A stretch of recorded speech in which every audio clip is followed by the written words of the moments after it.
Welcome folks to this course that is called Analog CMOS VLSI Design, and this is a very exciting course because it relates to current and future trends in technology.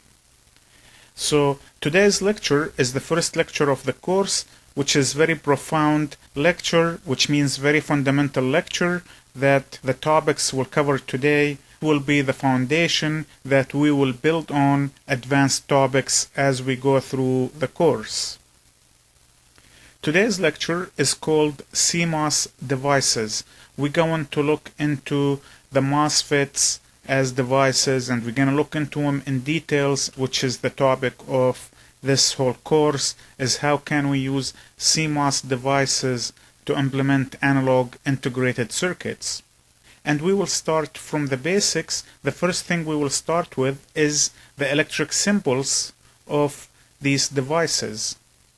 So we have two types of MOS transistors. The first one is called NMOS, and the second one is called PMOS. Now let's look at the NMOS transistor. The symbol for the NMOS transistor looks as follows. It has four terminals. Basically, the first terminal is what we call the gate, and then we have the drain, and then we have the source, and over here we have the body. Now pay attention to the fact that the arrow is leaving the transistor. That means it's an NMOS. And the leg with the arrow is the source. So watch out here. The leg with the arrow is the source, and the arrow is leaving. That means it's an NMOS. In many cases, we connect the body to the source, and we will get into it in details later on why such a thing happens. But the body is connected to the source, and if the body is connected to the source, we omit this dashed line that indicates the body.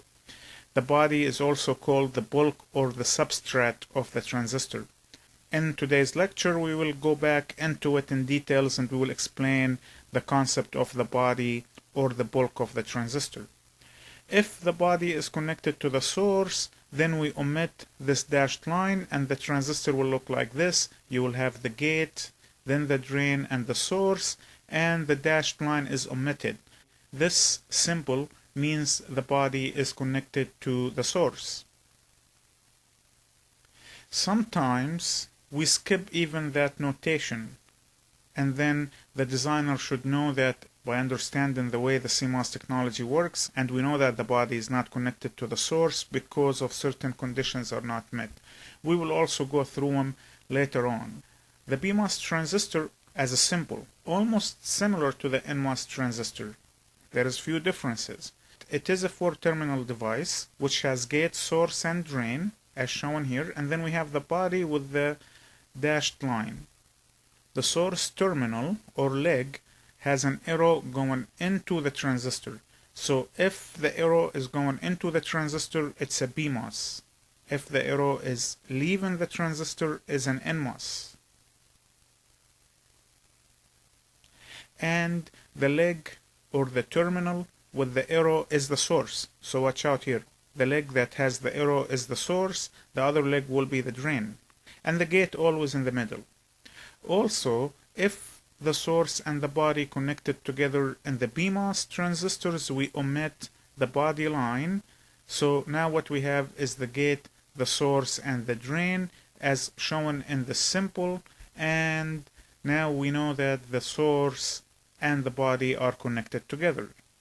So let's summarize what we said. Whether the transistor is an NMOS or a PMOS, they are four-terminal devices, and the four terminals of the MOS transistors are listed as follow.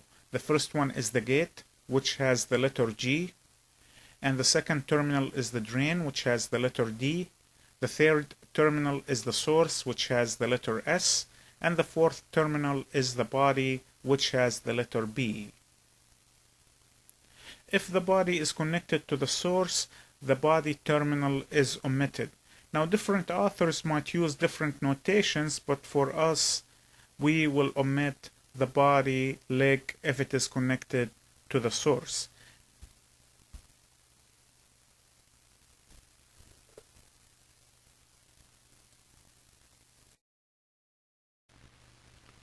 So we have discussed the CMOS devices. We said there is two devices. One is called PMOS and one is called NMOS.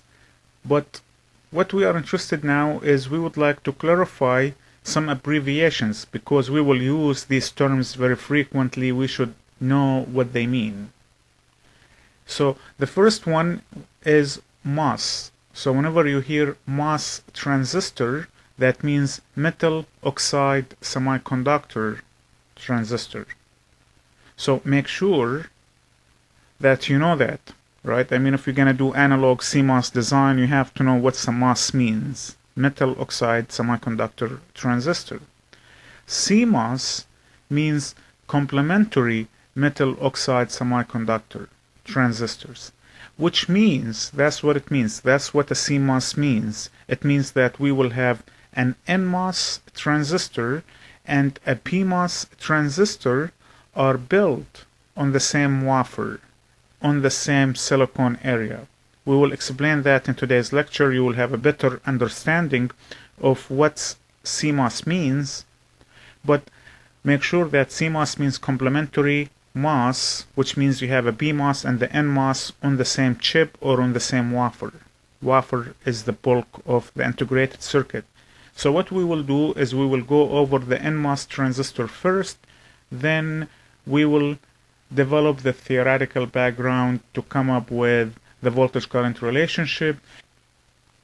So the first thing we will talk about in the NMOS transistors is the structure. How is the NMOS transistor is constructed?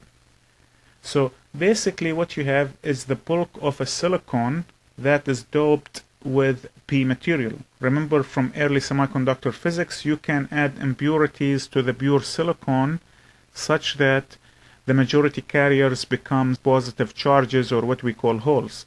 So you have pure silicon, you added impurities to that crystal lattice, and then you end up having P-type material, which means more free holes that are freely moving within this impure silicon, right? So this is the bulk of the transistor. You start with this. That's what we call the wafer in the CMOS technology. You start with the bulk of the transistor. What we will do is we will come to a specific area within that wafer or that bulk, and we will add impurities to it. We will add N-type material. Actually, what we call it is N+ type material, which is heavily doped N-type material. Right, like phosphorus is what we do to make the N-type material, and we add boron to the pure silicon to make. We are ready now to discuss the structure of the PMOS transistor. The PMOS transistor is similar to the NMOS transistor with few differences. If this is the substrate of the PMOS transistor, then the substrate, which is the body or the bulk, is made of N-type material. Remember that in the NMOS is made of P-type material and the PMOS is made of N-type material. So it is made here for the PMOS of N-type material. Then we have the source and the drain, and the source and the drain are made of heavily doped P+ type material.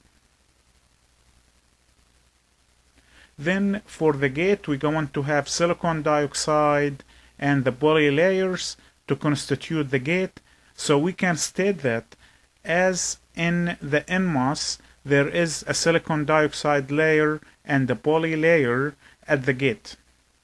In fact, that for the CMOS technology, because both NMOS and PMOS are built on the same wafer, we have the same layer of polysilicon and the silicon dioxide for both transistors.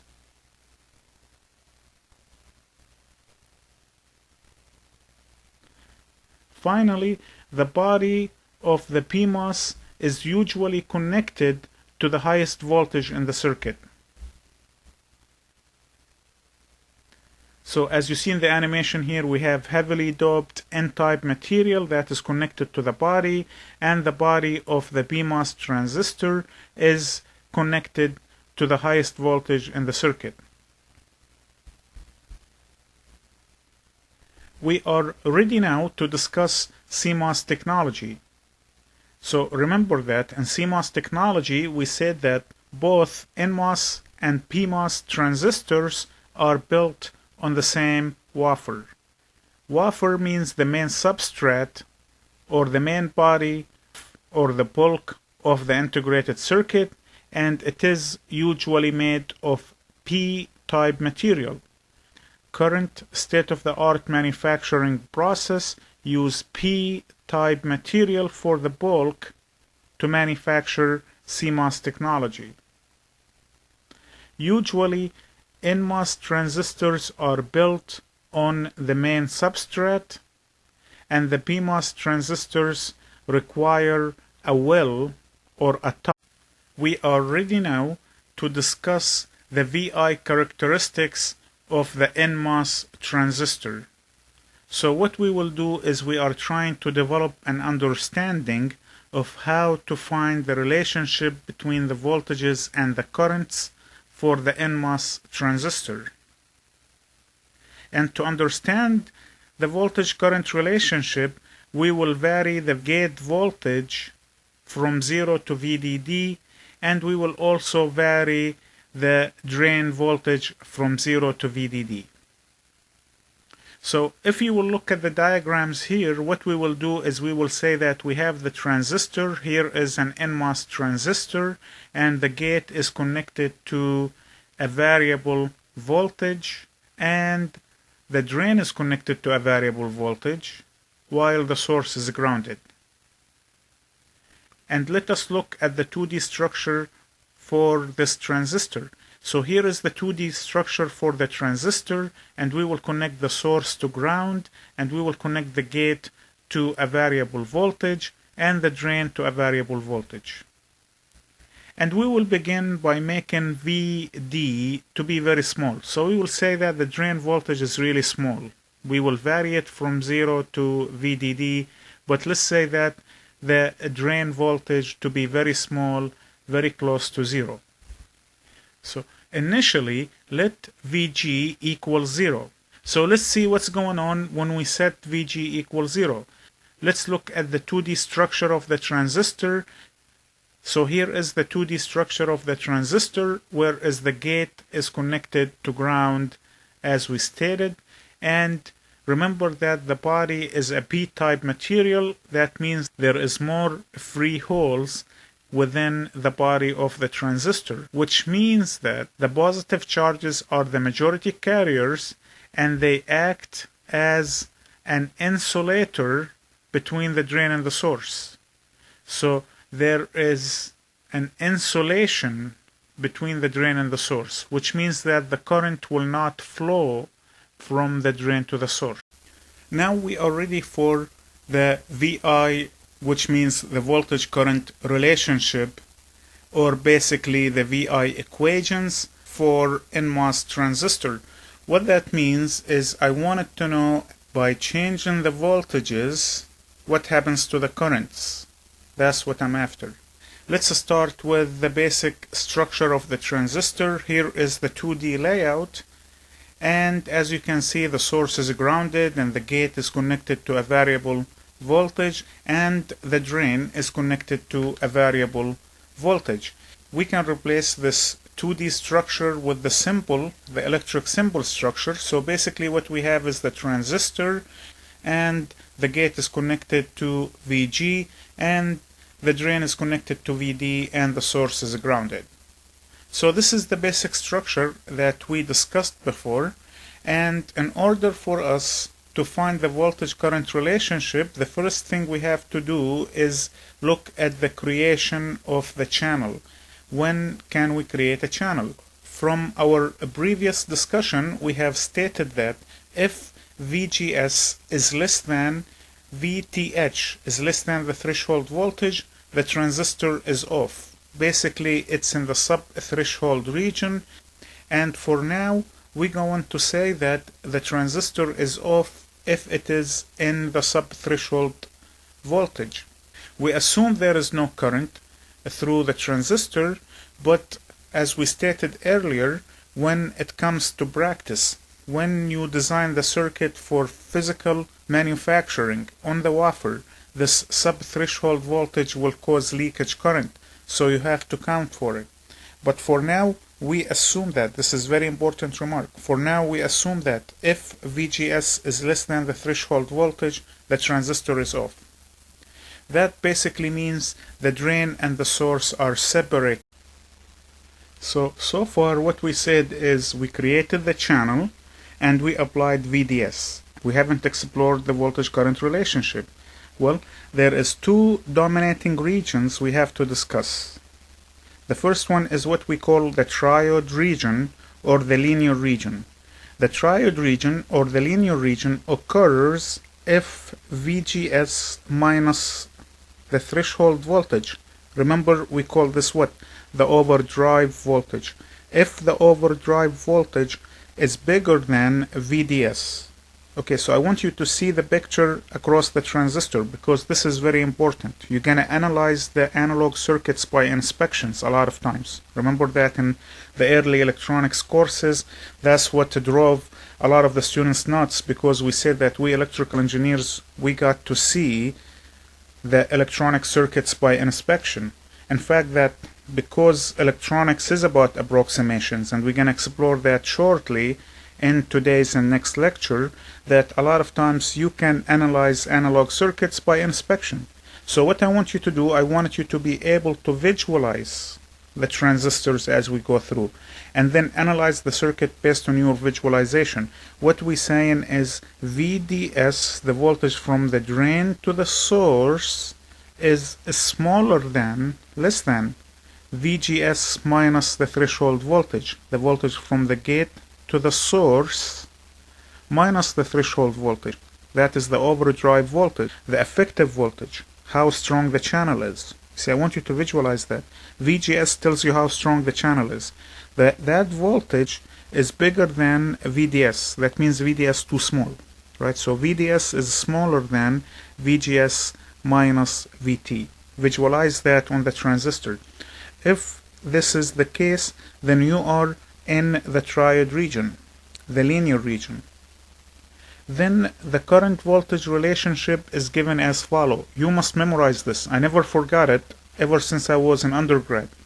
ID equals to mu n times COX times W over L times, you open a bracket, VGS minus the threshold voltage. That is the overdrive voltage, how strong the channel is, times VDS, that is the voltage from the drain to the source. VDS tells you how much am I gonna pump into the transistor, right? So the stronger VDS, the more current you have, minus 1/2 VDS squared. I mean, the derivation of this equation is well studied. I'm gonna skip it. Most textbooks have it. It's important to visualize it and see it, especially in semiconductor physics, but I'm really interested in designing the analog circuit. So if you wanted to know how this equation is developed, I would recommend you to read any classical textbook. Let me talk about these parameters, where mu of n is called the electron's mobility in the channel. That channel we created has an electron mobility in it. COX is the capacitance of the silicon dioxide. If you go back to the structure, remember that we said that the body has the lowest voltage and the gate has a positive voltage, and there is an insulator between that's called the silicon dioxide. That is a capacitance. So COX is the capacitance of the silicon dioxide. W is the width of the channel, how deep the channel is, how deep the transistor is. And L is the effective length of the channel. So we're gonna stress that it is the effective length of the channel. VGS is the voltage from the gate to the source, or it is the gate to source voltage, which means it is VG minus VS. VTH is the threshold voltage, is the minimum voltage required to create the channel. VDS is the voltage from the drain to the source, which is VD minus VS. So what we are interested now is we would like to plot ID versus VDS for different VGS in the triad region. So let's assume we have a transistor. The transistor has a constant dimensions. We already used one transistor. We went to a supplier, we bought an NMOS transistor, we bring it home, and we said we want to test it. What we're gonna do? We're going to vary VGS and we're going to vary VDS, and we would like to measure the current. So the first thing we're gonna do is we will apply one particular value of VGS and we would like to vary VDS. So what we do, we start to see that the current will behave somehow linear. It's linearly proportional to VDS. Keep in mind that in the triad region, VDS is small. VGS minus V threshold voltage is bigger than VDS. That means VDS is small. That means VDS squared is ignored. That means the voltage-current relationship is somewhat linear for small VDS. So you start to see that the voltage VDS versus ID is linear. By increasing VDS, the current will increase linearly for small values of VDS. And as you start to increase VDS, the square terms start to take an effect. So you start to see that squared shape as VDS increase. If I increased VGS for another value of VGS, so if I increase VGS, now when I change VDS, the current becomes higher. Why? Because the channel is stronger. That means the resistivity of the channel is smaller. That means more current will flow through the transistor for the same VDS. So that's what you see. By increasing VGS, now the current ID is higher for the same VDS. Then if you apply a third VGS that is higher than the first two, you start to see that the current increases even higher for the same VDS.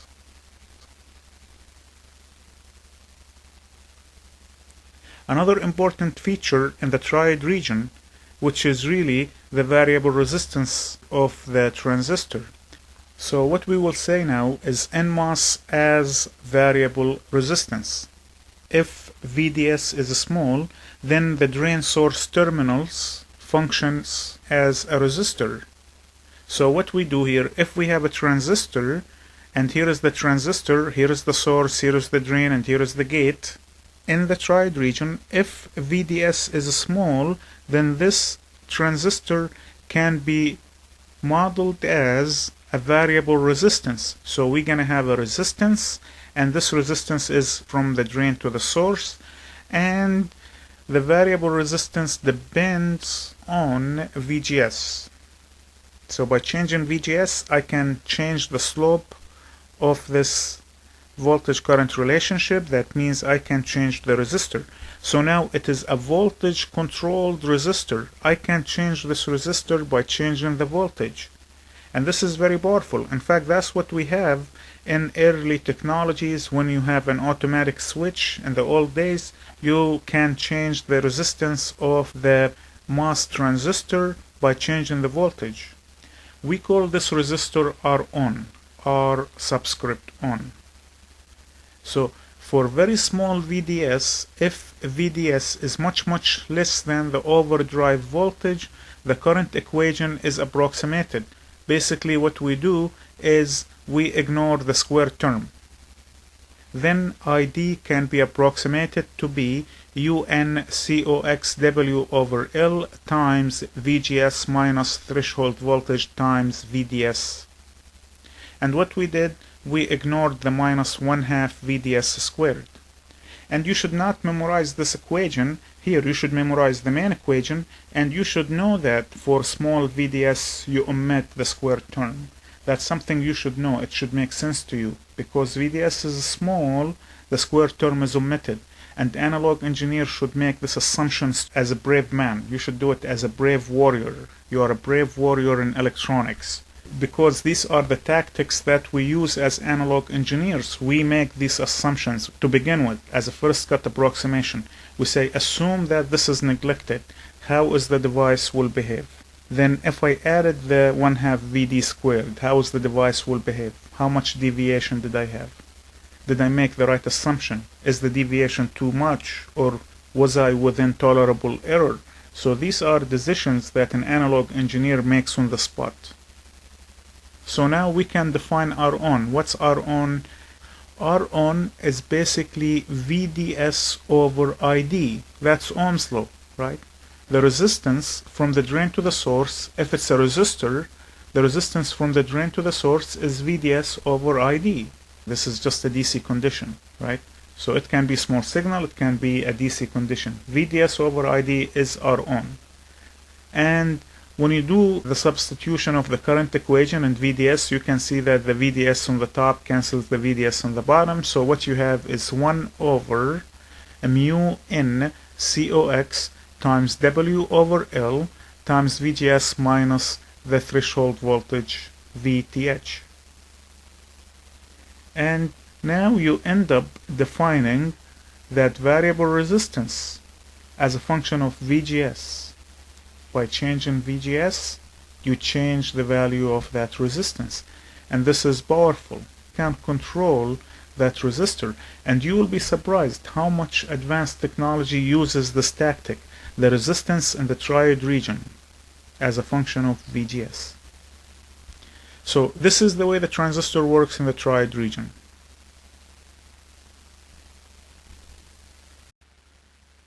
We're still interested in the voltage-current relationship for the NMOS transistor, and so far we said that if you apply VGS higher than the threshold voltage, you create a channel, and we said that if you apply small VDS, then the current will flow through the channel from the drain to the source, linearly proportional to VDS.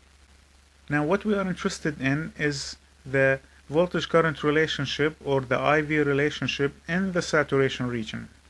So in order for us to do that, let us show you the 2D layout of the transistor first, and then we're going to create a channel by applying VGS. So here is the channel. So we applied VGS, and here is the channel created. Now if VDS increased, then the thickness of the channel at the drain side will decrease until eventually it becomes 0. So we're going to increase VDS, right? So what we said is we're going to increase VDS. By increasing VDS, the thickness of the channel at the drain side will decrease. So let's show you that through the animation here.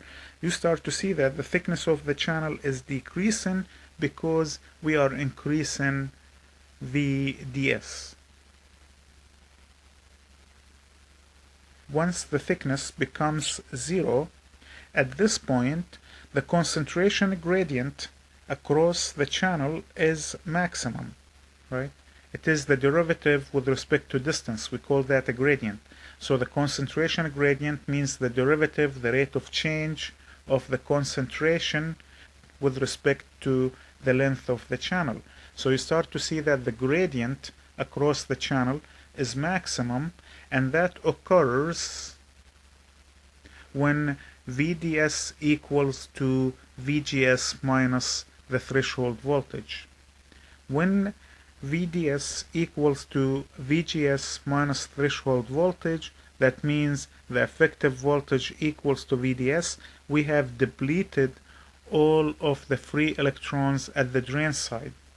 Basically what it says is we kept increasing VDS. That means the drain current is consuming these free electrons at the drain, until eventually all of these electrons are used. At this point, when VDS equals to VGS minus the threshold voltage, the channel is called pinched off.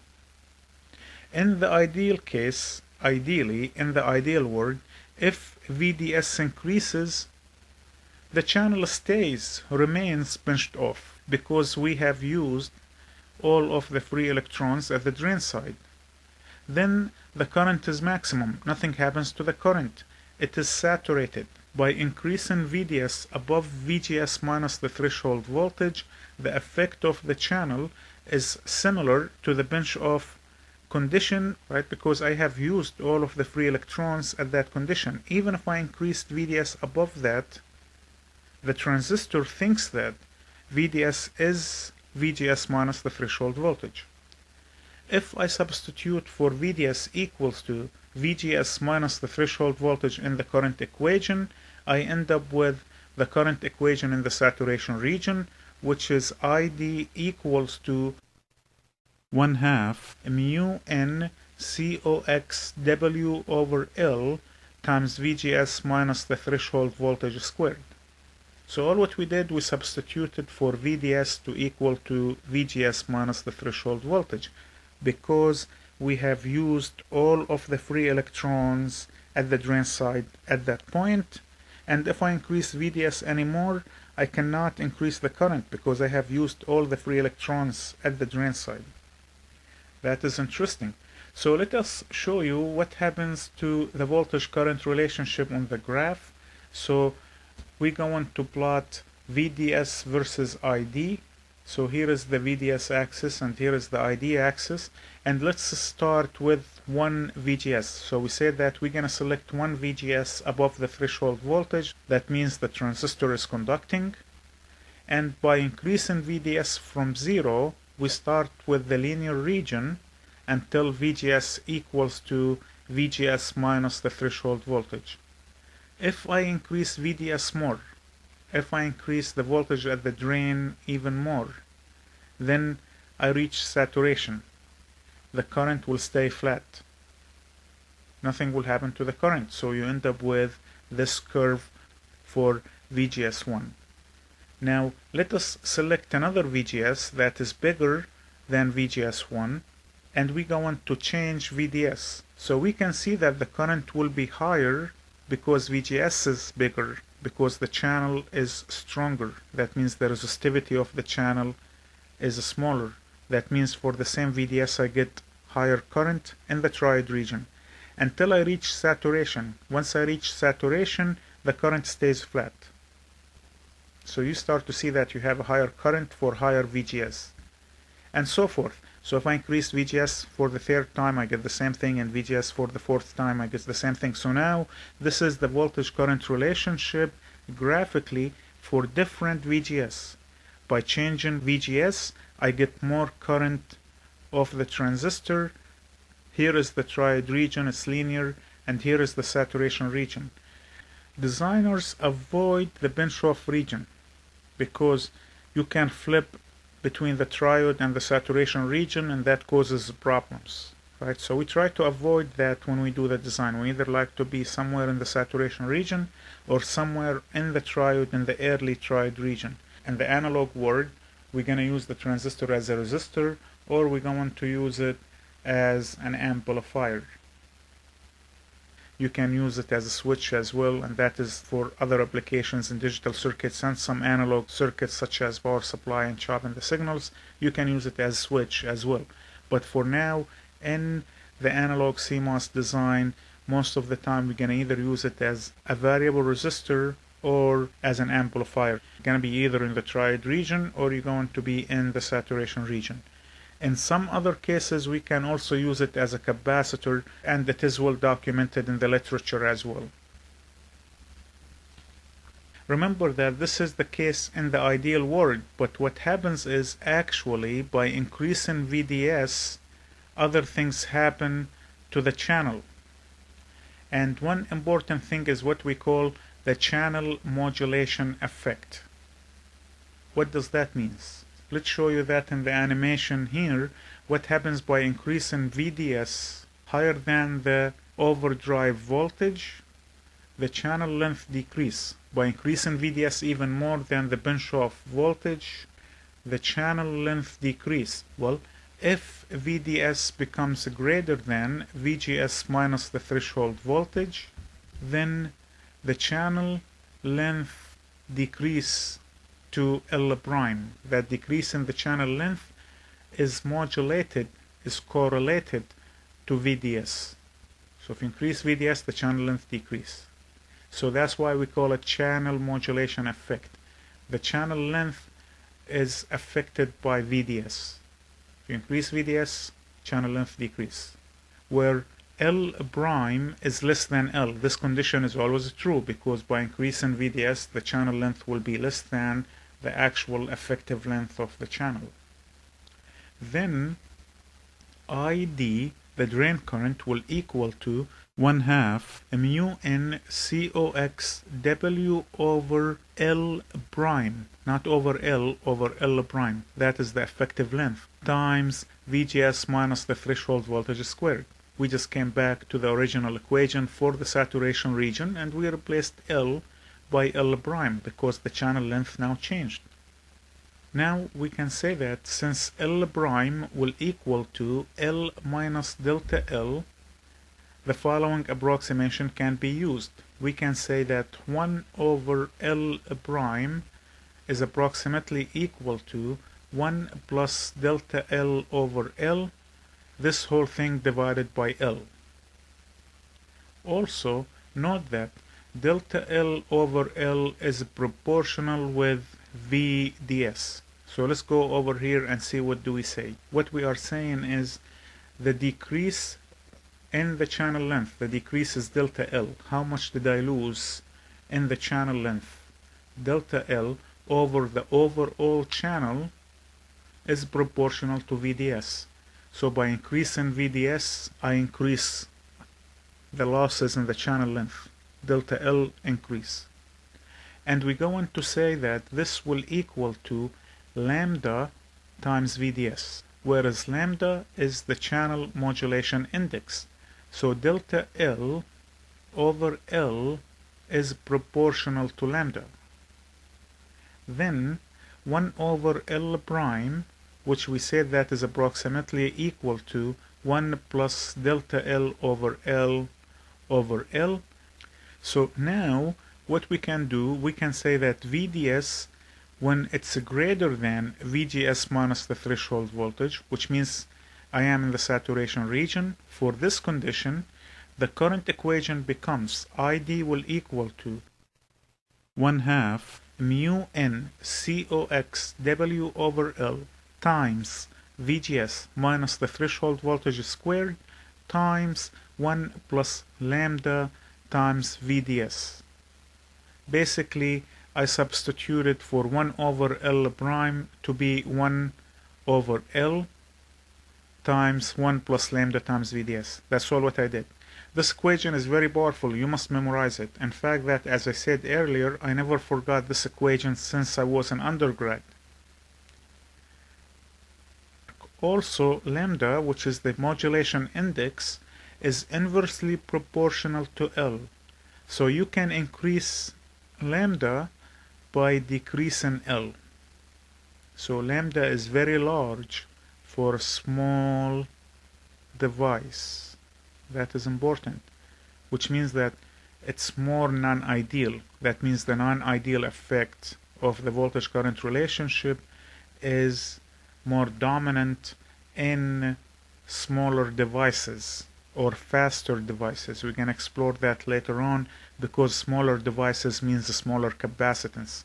So you tend to have larger lambda for smaller devices, and that affects the gain and so forth. We're going to explore them later on as we continue through the course. So if you double L, lambda drops by half, and this is an example. Now what happens is, by increasing L, you increase the capacitance and the device becomes slower. But you can always control lambda by controlling L. So let's state that again. The trade-offs are area and the speed versus higher gain. We will explore that when we cover amplifiers in subsequent lectures. If you plot VDS versus ID for a particular VGS, you start with the linear region and then until you hit saturation. But by increasing VDS, the current increase, right? Because now you have 1 plus lambda times VDS. So if you increase VGS, the current will increase linearly in the saturation region, but at a different slope. And then if you increase VGS to another value, let's say VGS2, you have a higher current in the triode region. When you hit the saturation region, the current will increase linearly, and over here we will assume that alpha VDS over alpha ID is constant, but that is not always the case. So basically we will assume that lambda is independent of VGS. We are assuming here that lambda does not change by changing VGS. In reality, it does change as a function of VGS.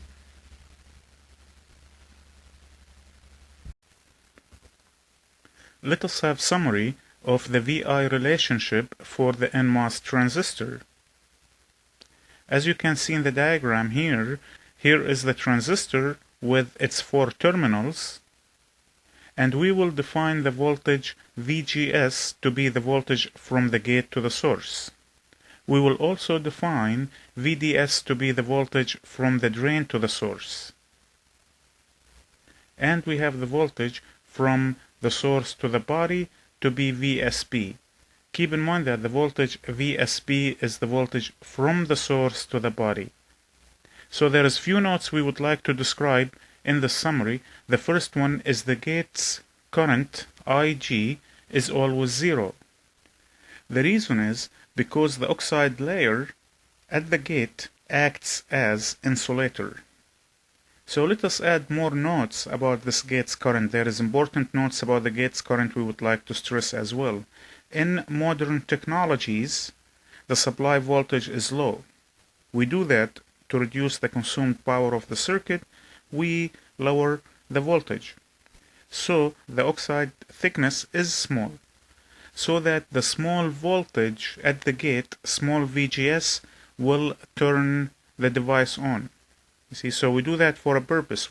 Now we are ready for the VI relationship for the PMOS transistor.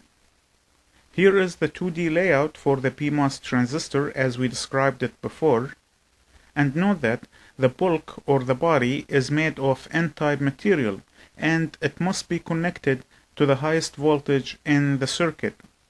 Remember that we are saying this is CMOS technology. That means we will develop the NMOS and the PMOS transistors on the same wafer. We will make sure that the body is connected to the highest voltage in the circuit. Remember that the body is an N-type material, but we have to create a P channel between the source and the drain in order for the current to conduct. Since the bulk is made of N-type material, the gate need to be more negative than the source. And we're going to stress more negative. That means VGS is negative. The gate need to be more negative than the source. Why? Then the gate will attract positive charges. So as you can see in the animation now, as we attract the positive charges, the channel is created. And as we said, that most of these positive charges will come from the source. If VGS is more negative than some threshold voltage, remember, more negative, that means bigger value but negative, then a B channel is created from the drain to the source. As you can see in the diagram here, once the channel is created, then the current can flow from the source to the drain. So the idea here, or what we stress in here, is VGS has to be more negative than some threshold voltage. Clearly, the threshold voltage in PMOS transistors is negative. So that means V threshold is less than 0. The threshold voltage is a function of VSB, which is the voltage between the source to the body, and some fabrication process parameters. So the threshold voltage is given as VTH will equal to VTH0 plus gamma times the square root of the absolute value of 2 phi f plus VSB minus the square root of the absolute value of 2 phi f, where the threshold voltage VTH0, gamma, phi and VSB are negative values. So they are all negative values. That is very important thing you have to watch out for. Another important observation, if Vs equals to Vb, if the source and the body are connected together, that means VSB is 0, then the threshold voltage VTH equals to VTH0. Basically, VTH0 is the threshold voltage at which the source and the body are connected together. If the source and the body are not connected together, the threshold voltage will be more negative. Because gamma is a negative parameter, then the overall threshold voltage will be more negative when VSB is non-zero. Once we created the channel, then the transistor will conduct similar to the NMOS transistor. So we're going to have, now we are interested in the small signal model for the NMOS and the PMOS transistors. And these small signal models, or what we call equivalent circuits, are the same for the NMOS and the PMOS transistors. The first one is in the triode region. Remember that what we said in early electronic courses is that if the transistor is on using DC voltages and there is a small signal superimposed on that DC signal, then we can separate the DC signal from the AC signal, and then the transistor will have an equivalent circuit for the DC signal. And this equivalent circuit is basically an approximation. It is an approximation, and to get an accurate model, you have to rely on computer simulation. By any means, this equivalent circuit will have two regions. The first region is the triode region. If the transistor is on and it is in the triode region, and you have a small signal existing in the circuit, then this transistor will be replaced by the variable resistance R-on. So as you see in the diagram here, the transistor is replaced by that variable resistance R-on, where we said that R-on is equal to 1 over mu n COX W over L times the absolute value of VGS minus the threshold voltage. The second region is the saturation region. So in the saturation region, the transistor is more interesting. Keep in mind that when we design amplifiers, we make sure the transistor is operating in the saturation region. So the small signal model in the saturation region is very important. So remember that the transistor is a 4-terminal device. So when we do the small signal equivalent circuit, what we will have, we will start with the gate. So here is the gate, and from the gate to the source, we will have an open circuit because the gate is insulated from the source. And we are interested in the small signal VGS. We are interested in the small signal voltage VGS, which is the voltage from the gate to the source. Then here is the drain, and from the drain to the source, there will be a dependent current source. This dependent current source will equal to GM times VGS. So this current source depends on some parameter called GM. GM is the transconductance of the transistor times VGS, which is the voltage from the gate to the source. Then there is a resistor, we're going to call it RO. This resistor is from the drain to the source, and this resistor relates to the channel modulation effect. We will explore it shortly. And finally, there is one more dependent current source. This dependent current source, which is the transconductance caused by the body source effect, and that is a function of VBS, which is the voltage from the body to the source. And finally, here is the body, and we are interested in the voltage from the body to the source, VBS.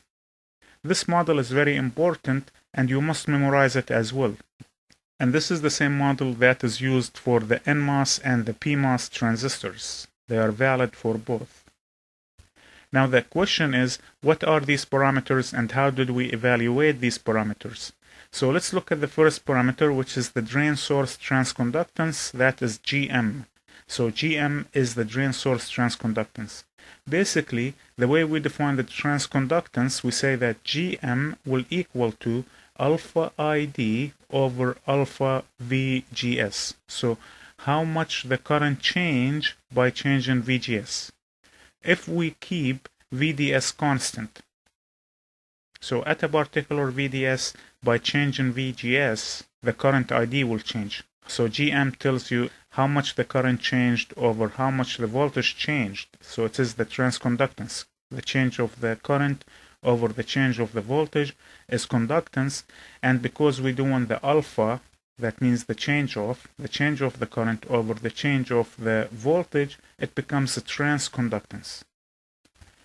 And by ignoring lambda, when you go through the math of defining the derivation, if we ignore lambda, then we have three equations of Gm. Gm will equal to mu n times COX W over L times VGS minus the threshold voltage, or Gm will equal to the square root of 2 times mu n COX W over L times ID, or it will equal to 2 times ID over VGS minus the threshold voltage. Basically, when you take the derivative of Gm with respect to VGS, you end up with the first equation, that is obvious, and then if you play with the current voltage relationship to do the substitution, you end up with the other two equations as well. Now this is very interesting. Gm is proportional to the square root of the current. So if you increase the current by a factor of 4, the Gm increases by a factor of 2. That is very interesting property that we will look into it later on, right? And Gm linearly increases with VGS, right? By increasing VGS, you linearly increase Gm. So these are important parameters that we can explore or look into later on. Now, if we include the channel modulation effect lambda, because lambda affects the voltage current relationship, you end up with more accurate Gm. So Gm becomes mu n COX W over L times VGS minus the threshold voltage times 1 plus lambda times VDS. Or we can also express it as the square root of 2 mu n COX W over L times ID over 1 plus lambda times VDS. When you use the PMOS transistor, make sure you use the absolute values because Gm got to be positive and so forth. So that's how we calculated the transconductance from the drain to the source, which is Gm. Now the output resistance RO is defined as alpha VDS over alpha ID. So RO is the resistance from the drain to the source. The AC resistance RO is the change in VDS over the change of ID. Voltage over current is the resistance, and if they are AC, it's the small signal resistance RO. This is basically can be expressed as 1 over delta ID over delta VDS. So basically take the derivative of the current with respect to VDS and then do 1 over that, and you will end up with RO, and RO will equal to 1 over 1 half times mu n COX W over L times VGS minus V threshold voltage squared times lambda. And we can approximate that. We can say that that's roughly will equal to 1 over lambda ID, because this component here says it is ID if lambda is neglected. So we can approximate it to be 1 over lambda ID. So the output resistance is inversely proportional with ID. If you wanted to increase RO, decrease ID, or decrease lambda, you can decrease lambda by increasing the length of the transistor. So if you increase the length of the transistor and you keep the current constant, you increase RO, or if you decrease the current, you also increase RO. So you have these two options to control RO. Increase the length of the channel or decrease the current of the transistor. The third important parameter is the body effect transconductance, which is GMB. Now GMB is defined as alpha ID over alpha VBS, how much the current will change if VBS changes. If VBS change, the current changes, and the ratio of alpha ID over alpha VBS is the body effect transconductance GMB. When you carry the math, this is basically will equal to mu n COXW over L times VGS minus the threshold voltage times minus alpha VTH over alpha VSP. And this is basically using the chain rule, right? Because V threshold voltage is a function of VBS. But we also know alpha VTH over alpha VBS will equal to minus alpha VTH over alpha VSP. So basically here we flip the order of VSB by flipping the sign, and then we say that this will equal to minus gamma over 2 times the absolute value of 2 phi plus VSP quantity to the minus 1/2. Basically what we did is we took the derivative of the threshold voltage equation. So if we substitute this component into the GMB definition, then GMB can be expressed as GM times gamma over 2 times square root of the absolute value of 2 phi plus VSP. And this component here is a fraction or coefficient that depends on gamma and VSP. So we can say that this is nothing but eta times GM.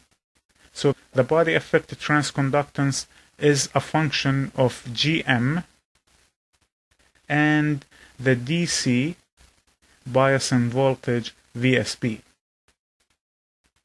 The difference between the source and the body voltage affects the GMB.